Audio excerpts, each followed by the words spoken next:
listened to many student performances of the Telemann F. Dorian Sonata as an adjudicator for solo competitions in Maryland and West Virginia. Year after year, I come across mistakes that are common to many performers. It will be helpful for you to avoid these mistakes as you study the sonata. The first, and in some ways the most serious mistake, is to read from a poor edition of the sonata. There are many editions of the work available. Here, for instance, are some of the editions that I have in my personal library. However, some of the editions create problems for the performer by adding dynamics, slurs, and even changing notes that were not in the original part.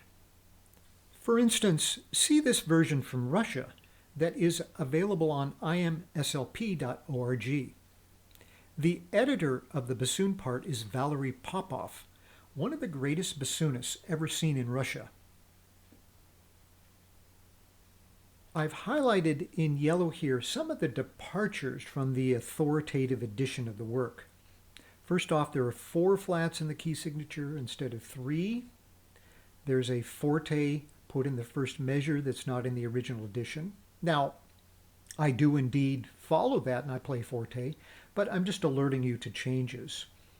The parentheses are put around the piano where really Telemann does indicate that, and in the next measure, measure 3, there are parentheses around the forte where, again, Telemann put those in.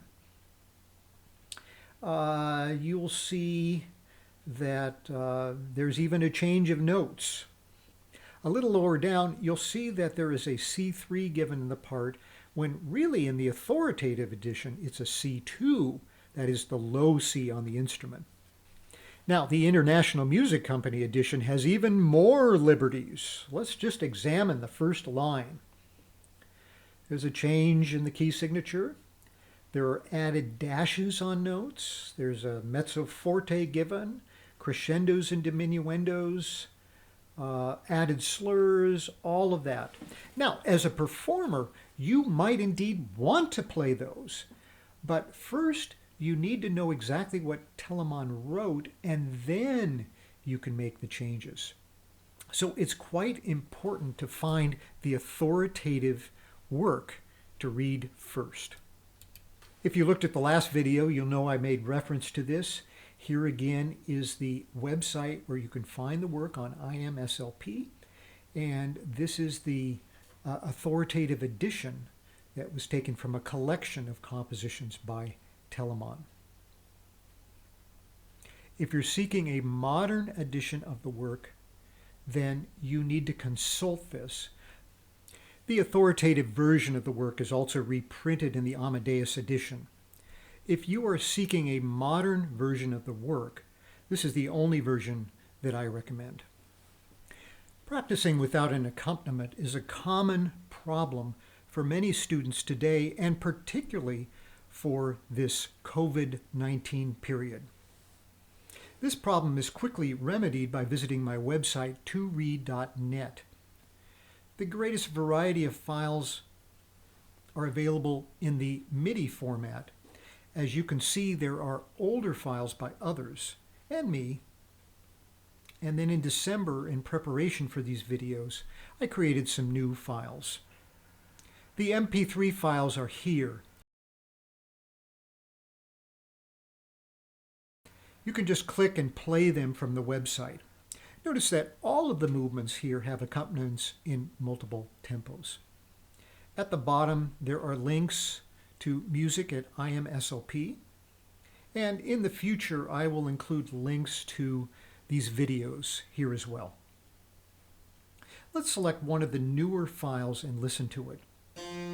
You can hear 2 instruments, a cello and a harpsichord.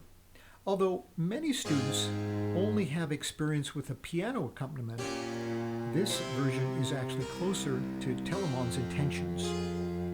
The piano was not yet used as an accompaniment instrument at the time of the composition. Since I have provided these files to you for free, there is no excuse not to practice with the accompaniments. This will help you to learn the piece and better understand the relationship between the solo part and the accompaniment. If you practice quite frequently with these files, then it will be an easy matter to rehearse with your live accompanist at a later time. Accompanists, however, often do not understand how to perform Baroque keyboard parts. Here is a page from the International Music Company edition of the work. Pianists are trained to bring out the melody by playing the top notes the loudest. Most pianists then would play these notes louder than the bass part. However, this is entirely incorrect. Let's look at the authoritative version for this movement. Notice only that the bass notes are given for the keyboard player. The numbers indicate what would be in the right hand of the harpsichord. So the entire right hand given in the piano here is not in the original music at all. Rather, it is a realization of the music.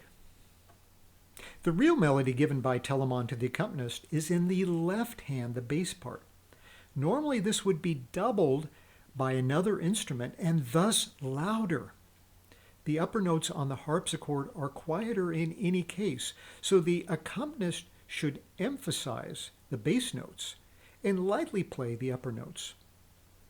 For more information on this, please see the video titled Baroque Accompaniments on the Piano, BDP number 42. The next video will introduce the subject of ornamentation and provide examples from the Telemann Sonata. In addition, I will point you to some additional resources that can aid your performance of the sonata.